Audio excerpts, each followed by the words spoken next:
ABG interpretation, case study, Aglan protocol.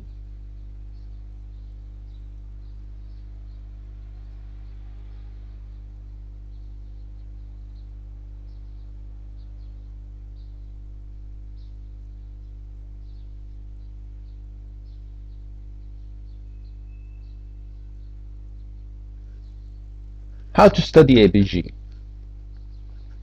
4 items. Number 1, listen carefully to the clinical history. Number 2, study the lab investigations, including the ABG chart. Number 3, look at this Aglan ABG table to fill in the spaces measured and calculated. Number 4, back to this Aglan ABG table to study pH, chloride items, bicarbonate items, oxygenation state of the lung, and ventilation state of the lung. Clinical history. Study of the clinical history will be important for 2 things. Number 1, to anticipate the pathophysiology. Number 2, to anticipate the sequelae of events. Anticipation of the pathophysiology, like what? If the patient is vomiting, is going to lose chloride, gain bicarbonate, to develop hypochloremic metabolic alkalosis. If the patient develops diarrhea, will lose bicarbonate, gain chloride, to develop hyperchloremic metabolic acidosis. If the patient develops diabetic ketoacidosis, bicarbonate will be consumed, so he will develop high anion gap metabolic acidosis. In a renal failure patient, bicarbonate will be consumed by the fixed acids to develop also high anion gap metabolic acidosis. Methyl intoxication will be associated with the formation of formic acid to consume bicarbonate to develop high anion gap metabolic acidosis.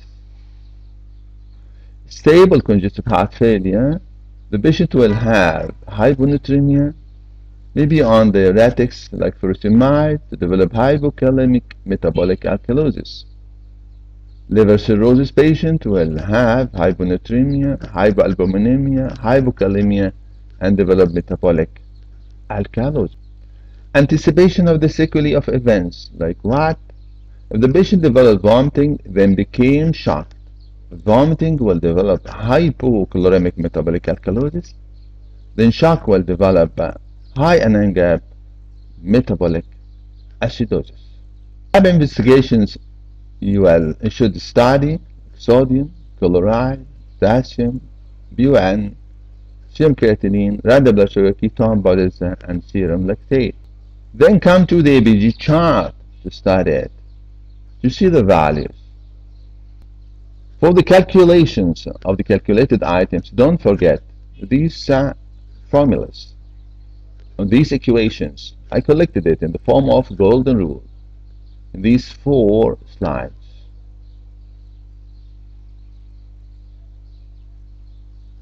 You should know it by heart.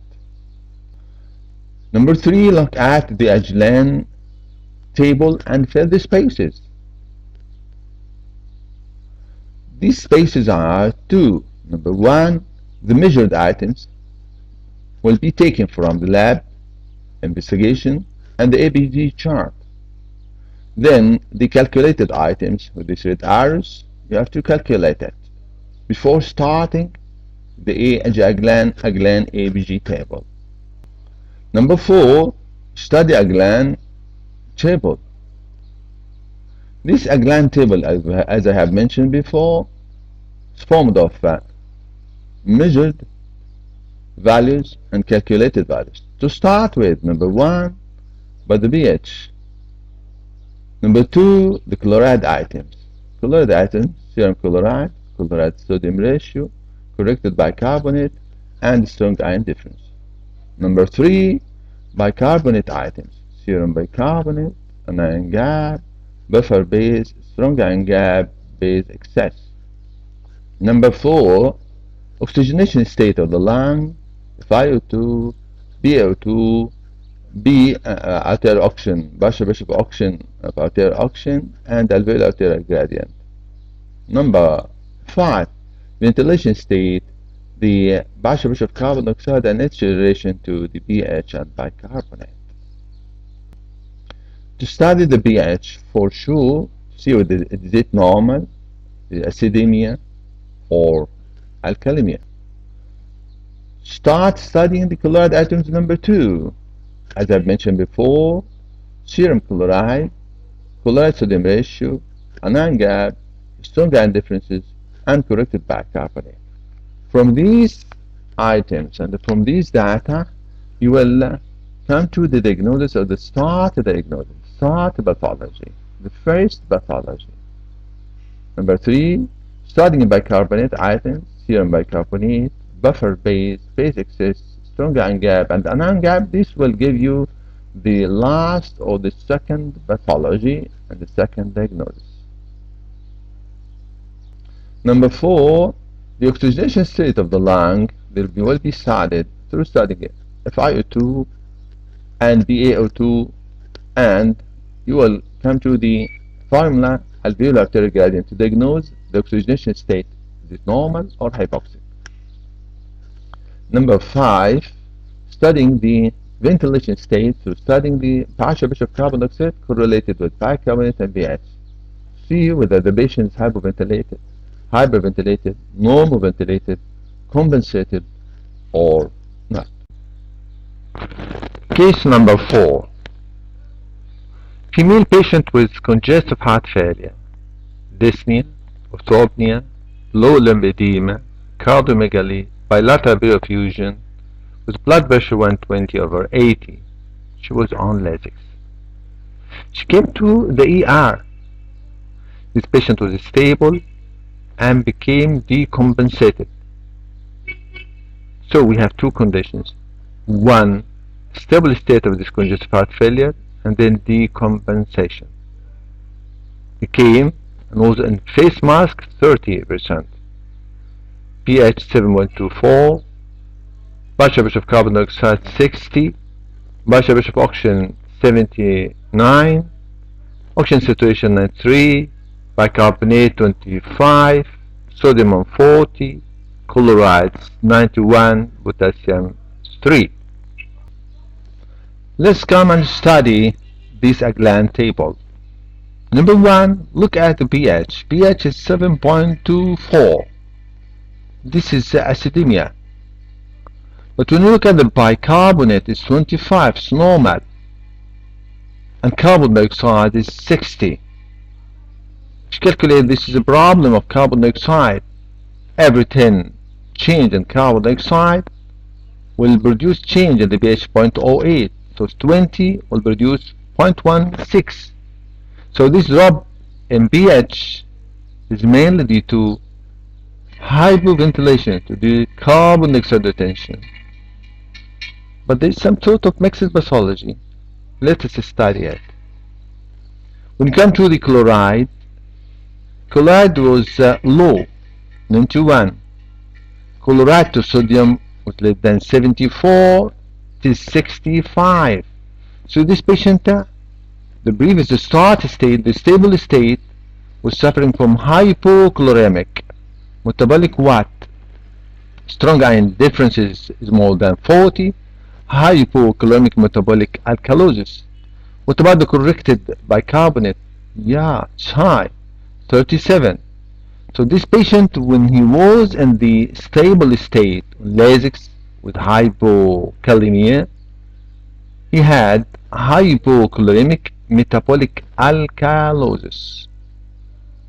Then he became decompensated for the bicarbonate to drop from 37 to 25 to normal.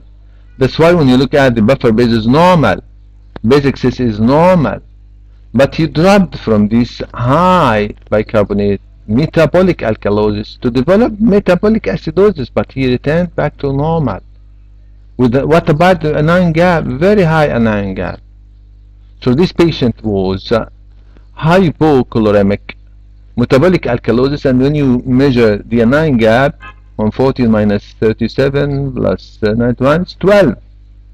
So he had hypochloremic metabolic alkalosis with normal anion gap, then decompensated to develop high anion gap metabolic acidosis. When you come to the oxygen state, it was an FiO2 30%. The calculated alveolar partial pressure of oxygen 135. The arterial oxygen 90. The alveolar arterial gradient 56 is high. So this patient is having some problem with the oxygenation state of the lung. For sure, this is due to pulmonary edema or congestion of the lung. When you come to the carbon dioxide is more than 40, it is 60. So this patient is having a hypoventilation.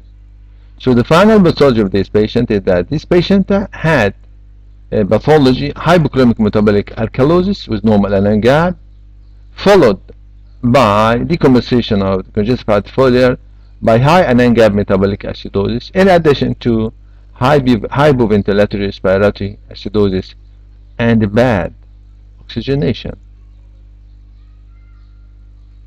Thank you.